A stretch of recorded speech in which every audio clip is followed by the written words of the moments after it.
It was dry at the time, making it relatively straightforward track in. And soon after they entered, heavy rains started to fall, flooding the cave complex, blocking off the entrance and leaving the boys trapped inside. Rescue efforts began shortly afterwards when they were reported missing.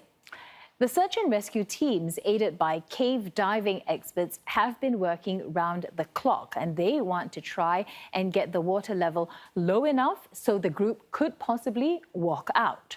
Over 128 million litres of water have already been pumped out, but the floodwaters, they're not receding fast enough.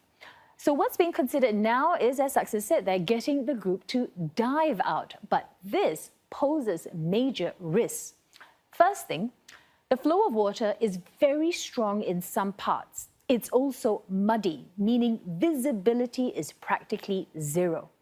The confined space, that's also an issue because, some areas, it's so narrow that divers themselves, they had to take their tanks off to squeeze through.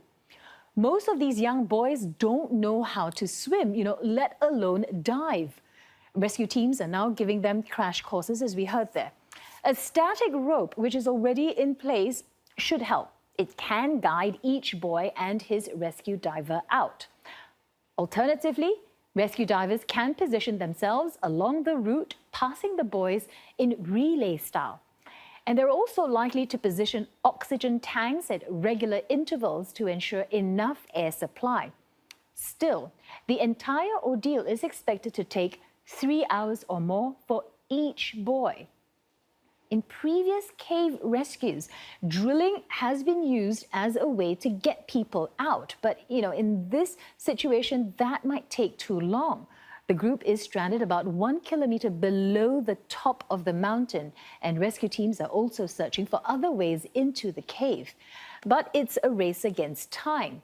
Rain is forecast to begin as early as tomorrow, and the deluge could very well jeopardize efforts and leave rescuers back at square